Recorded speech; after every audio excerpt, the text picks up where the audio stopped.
Hello YouTube, CivilianSnowman here, and today I'm going to review The Last Exorcism. The plot follows Reverend Cotton Marcus, played by Patrick Fabian, who is a preacher who's basically lost his faith and wants to expose exorcism for the scam that it is. So with a documentary crew in tow, he accepts one last job from a Louisiana farmer to basically exorcise his daughter Nell, who they believe is possessed by a demon. So Cotton Marcus basically sets off with the intent of exposing this kind of subculture of exorcism for what it is. He basically says that it's, you know, psychological issues and things of that nature, and what he does as a showman is spice it up so that the customers believe that it's a demon, and that's pretty much the basic plot of the film. The film utilises a style which has been done to death recently, and that is the found footage angle of it. So basically we're looking at what the documentary crew has filmed while they've been following Reverend Marcus, and I actually think this is one of the better attempts at that style of cinema, but I do have some problems with it, especially relating to this film, which I'll go into later. But what I want to do first of all is talk about what I like about the movie. First off, there's the performances. Patrick Fabian, who plays Reverend Cotton Marcus, is absolutely brilliant.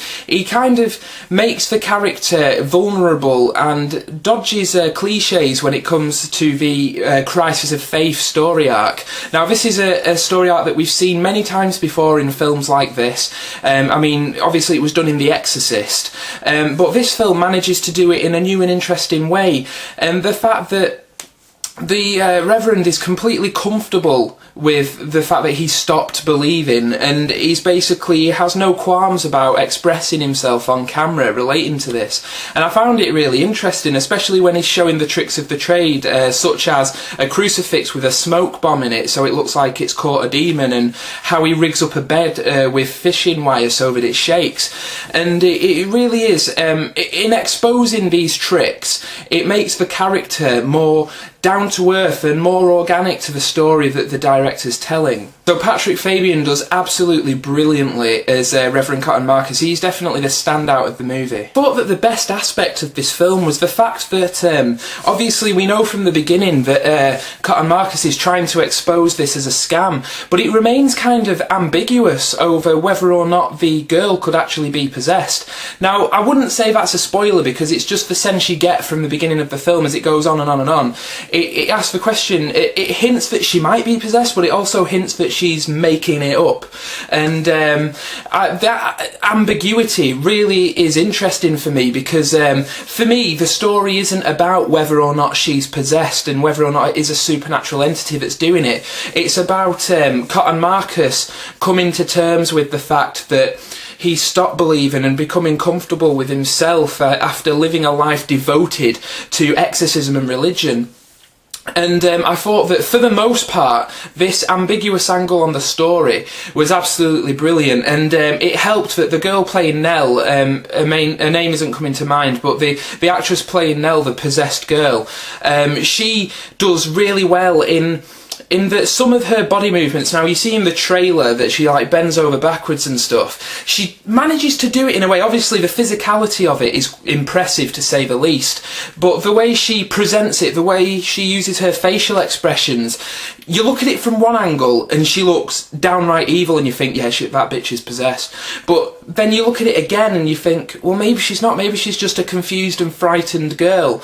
And it's those layers of the performance that make it absolutely brilliant and build on this ambiguous angle of the movie. So I think the young girl's performance is absolutely brilliant. It's second to none. She does so well with the task of making her character ambiguous, and that's not an easy task even for an experienced actor, so to see it come from a relative newcomer is all the more impressive. Now on to the problems I had with the movie.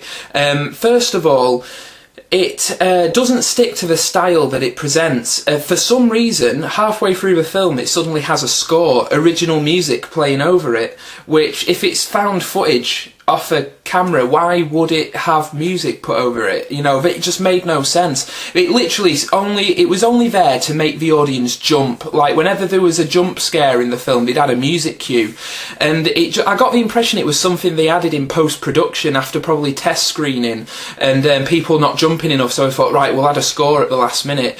That, it didn't work for me. It kept reminding me that I was watching a film, whereas a film like Paranormal Activity had no score whatsoever, and it stuck strictly to the style that they established at the beginning. That made that film all the more frightening because it became real, whereas this film kept reminding me that I was watching a movie. And that also links into my next problem I had with it. At the beginning we established that they have one camera to film this documentary with, but when there's scenes in a room, like a dialogue scene, it'll cut to multiple camera angles, and again it obviously shows like, oh, there must be more than one camera, but we know they've only got one, and it just doesn't stick to the style. So in that respect it kept reminding me that I was watching a film, and at no point did it scare me because of that. Like, Paranormal Activity scared me because it could have been real. This didn't, because it kept reminding me I was watching a film. Main problem I had with the movie, the one that I cannot forgive, because all that other stuff, I can forgive that because it is a good movie. Basically, the film reaches a point where you think it's going to end. I'm not going to spoil the ending, but it reaches a point where, even though the narrative isn't tied up, the emotional arcs of all the characters are, you know, and you expect the credits to roll. It basically touches on the theme of incest and child abuse, and, you know, what could have happened, what's caused this girl to act like this, and blah blah blah, is she possessed, isn't she, you know. And it kind of, the Reverend basically says, right, I'm done, and he's going to leave, and you expect credits roll, ambiguous ending, fantastic, that would be the perfect place to end it. However, they carry on for another 10 minutes and they completely diminish any ambiguity there was to the movie. The question of whether or not she was possessed is answered swiftly, and it's in a very kind of ham-fisted, half-arsed, rushed way. It's obviously something that's been tagged on at the last minute, and that basically, the overreaching problem with that is that the movie feels like two movies glued together. One half of it is absolutely fantastic. It's the found footage, it's the ambiguity of the storyline, it's the multi-layered, realistic characters, and then the other half is like the Hollywood, you know, jump scares, music cues, ominous score, you know, camera angles cut in between each other, and you know, a big fantastic payoff, and all this stuff. And so you've got the really good side of it here and the really ham-fisted Hollywood side of it here, and they've put them together and it doesn't work. I was so disappointed by the ending because I was expecting the credits to roll, and I thought that's a perfect place to end it. I can forgive all those other quibbles because it's a fantastic film. Those last 10 minutes knocked a star off it for me, and it was really disappointing. So unfortunately the ending is at a risk of ruining the film for people, but if I was you, go see it anyway. Don't let the ending ruin it for you, because everything up until that is really, really good. To sum up, I'd give The Last Exorcism a very solid 3 stars. Now, it would have been 4 stars for me, but the ending just knocked a star off. To summarise my thoughts, it feels, as I said, like 2 movies in one. One very good movie, one very ham-fisted Hollywood-style movie. Overall, I really enjoyed it. It's a good night at the cinema. The performances are brilliant. The story is, even though it's a story we've seen 100 times before, it's told in a very unique and almost postmodern way. Something that we haven't seen it told like this before, and it's really enjoyable, all the more for it. Special mention goes to Patrick Fabian as Cotton Marcus. He's absolutely brilliant in the film, and the girl who plays Nell as well. Their chemistry is fantastic, and both actors do really well. The director obviously proves that he can direct horror. He just needs to learn to not, he needs to learn to trust his audience and not spoon feed them, you know, not tell them when to jump and when to get scared. You know, leave it ambiguous and it would have been far better. So it gets a solid 3 stars from me, and I thoroughly recommend it because it is a very good film. So thank you to everybody who's watched this review, everybody who rates, comments, subscribes. You're all brilliant. Thanks a lot. This is CivilianSnowman signing out. I'll see you later. Bye.